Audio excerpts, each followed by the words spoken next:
السلام علیکم۔ کیا آپ نے کبھی سوچا ہے کہ جب رمضان کا مبارک چاند نظر آتا ہے تو جنات کی دنیا میں کیا ہلچل مچتی ہے؟ اکثر کہا جاتا ہے کہ تمام جنات زنجیروں میں جکڑ دیے جاتے ہیں، لیکن کیا یہ سچ ہے؟ آج ہم پرانی کتابوں اور اتھینٹک حدیث کی روشنی میں اس راز سے پردہ اٹھائیں گے۔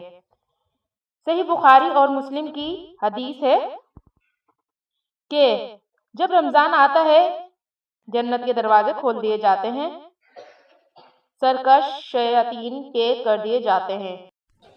غور کیجئے، یہاں لفظ سرکش مرید استعمال ہوا ہے۔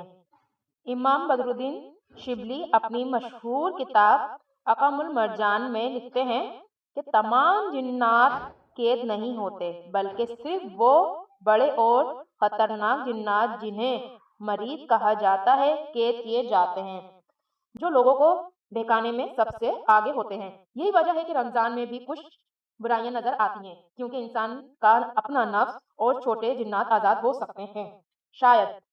تو دوستو، اس رمضان شریف میں صرف باہر کے شیاطین سے نہیں، اپنے اندر کے نفس سے بھی لڑنا ہے۔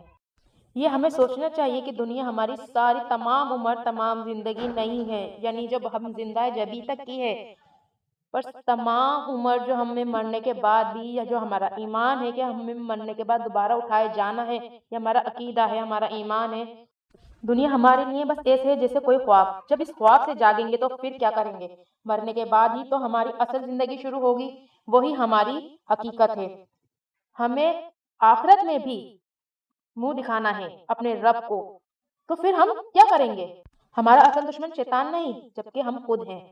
ہم خود گناہوں کرتے ہیں، ہمارا خود پر اختیار نہیں ہوتا، جس کا ہمیں بہت بھاری ہرجانہ بھگتنا پڑ سکتا ہے۔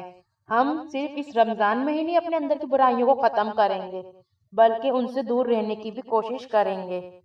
ہمیں رمضان میں ہی نہیں بلکہ پورا سال ہی تمام گناہوں اور برائیوں سے خود پر کنٹرول کرنا ہے۔ یہ ہمیں نیت کرنی چاہیے تاکہ ہم گناہوں سے بچ سکیں، جہنم سے بچ سکیں، اللہ کے عذاب سے بچ سکیں۔ اگر آپ کو یہ معلومات پسند آئی ہو تو چینل کو سبسکرائب کریں اور بتائیں کہ اگلا واقعہ آپ کس کتاب سے سننا چاہیں۔